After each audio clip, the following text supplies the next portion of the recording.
আসসালামু আলাইকুম ভিউয়ার্স, কেমন আছেন আপনারা সবাই?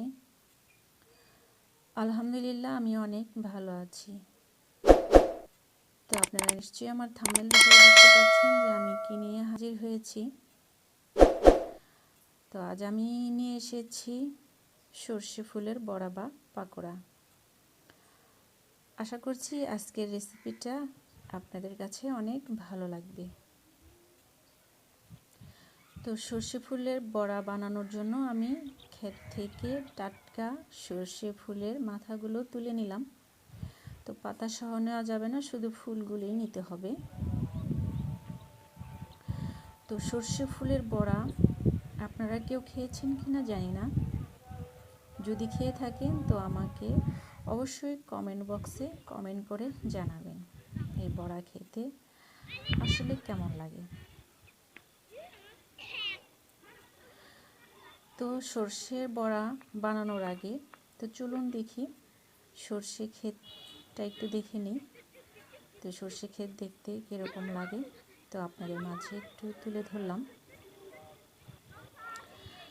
তো এই শীতের মৌসুমে গ্রাম বাংলার মাঠঘাট ভরে আছে সর্ষে ফুলে। চতুর্দিকে সর্ষে ফুলের হলুদ বর্ণে এক অপূর্ব সৌন্দর্যে ফুটিয়ে তুলেছে প্রকৃতিকে। তো শীতের কুয়াশায় ঢাকা এক ফালি রোদে ঝলমল করছে পুরো সর্ষে ক্ষেত। প্রকৃতির হলুদ রং যেন ঢেলে দিয়েছে বাংলার বুকে। প্রকৃতির এই অপূর্ব সৌন্দর্যকে আমি তুলে ধরেছি আপনাদের মাঝে শেয়ার করার জন্য। আশা করছি আপনাদের কাছে অনেক ভালো লাগবে। আর সাথে থাকছে আমার সর্ষে ফুলের বড়া। ভিডিওটা কেউ স্কিপ না করে আমার সাথেই থাকবেন। তো সর্ষে ফুলের বড়া কিভাবে তৈরি করলাম চলুন দেখি। তো আমি সর্ষে ফুলগুলো তুলে নিয়ে এসেছি। এখানে থাকছে 1 কাপ ডাউল আর হাফ কাপ চাউল। তো আমি পানি দিয়ে প্রায় আধা ঘন্টার মতো ভিজিয়ে রাখবো। তো ফিরে এসেছি আধা ঘন্টা পর। আমি চাউল আর ডালটাকে খুব ভালো করে ধুয়ে একটা মিক্সার জারে ব্লেন্ড করে নেব।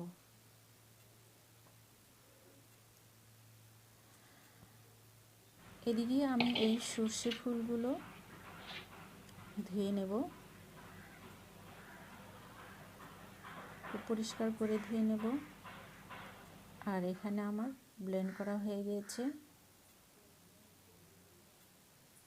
এটা মিহি করা যাবে না, আধা ভাঙ্গা করে নিতে হবে, তাহলে বড়াগুলো খেতে খুবই মুচমুচে হবে, খেতে খুব ভালো লাগবে। তো এখানে আমি এই চাউল আর ডাউলের ব্লেন্ডগুলো নিয়ে নিলাম।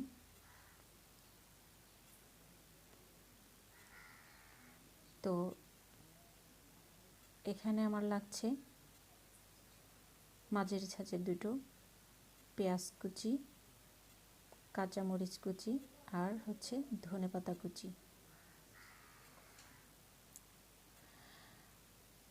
আর এদিকে সর্ষে ফুলগুলো আমি খুব সুন্দর করে ধুয়ে নিয়েছি।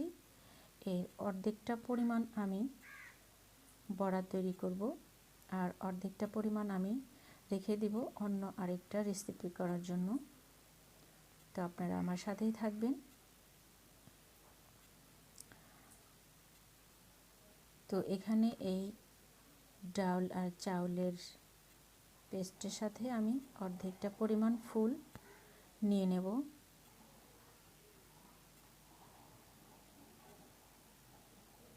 আর এখানে দিয়ে দেব পেঁয়াজ কুচি, মরিচ কুচি, ধনেপাতা কুচিটা আমি এখন দেব না, তাই এগুলো ভালো করে মিক্স করার পরে তারপর দিয়ে দেব। এখানে দিয়ে দেব 1 চামচ হলুদ গুঁড়ো, 2 টেবিল চামচ মরিচের গুঁড়ো 1 টেবিল চামচ, ধনিয়ার গুঁড়ো 1 চামচ, জিরার গুঁড়ো আর 1 চামচ দেব, টেস্টি সল্ট 1 চামচ, লবণ। তো সবগুলো উপকরণ আমি একসঙ্গে খুব ভালো মতো মিক্স করে নেব।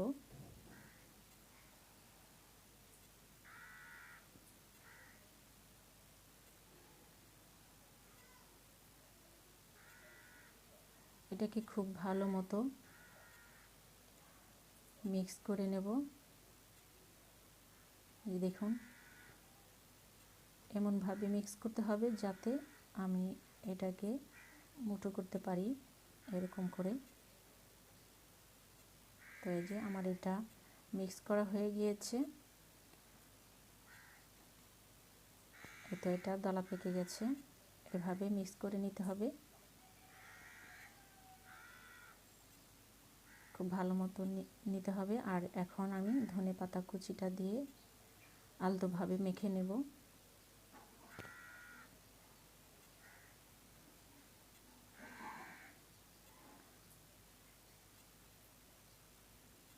তো তৈরি হয়ে গিয়েছে আমার পাকোড়া বানানো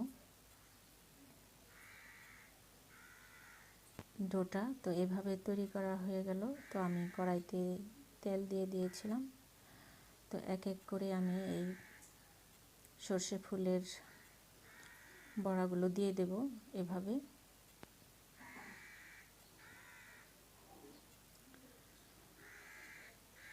তো এই যে দেখুন, আমি উল্টে পাল্টে দিয়েছিলাম। তো এবার আমার এটা হয়ে গিয়েছে, আমি তুলে নেব।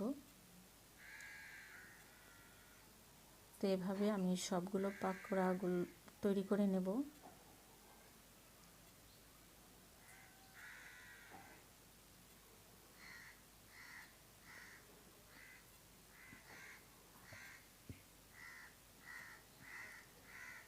তো এভাবে একটু হাত দিয়ে চেপে চেপে দিতে হবে। তো আমার সবগুলো পাকোড়া তৈরি করা হয়ে গিয়েছে। তো বন্ধুরা, আমার ভিডিওটা যদি ভালো লাগে তাহলে অবশ্যই ছোট্ট একটা লাইক দিবেন এবং কমেন্ট করে জানাবেন আপনাদের মূল্যবান মতামত। আমার ভিডিওটি দেখতে কেমন হয়েছে এবং রেসিপিটা কেমন লাগলো। আর পাশে থাকা ছোট্ট বেল আইকনটি অল অপশনে ক্লিক করে দেবেন, যাতে পরবর্তী কোনো ভিডিও দেওয়ার সাথে সাথে নোটিফিকেশনটি আপনাদের মাঝে পৌঁছে যায়। আপনারা সবাই ভালো থাকবেন, সুস্থ থাকবেন, এই নিয়ে আমি বিদায় নিচ্ছি। আল্লাহ হাফেজ।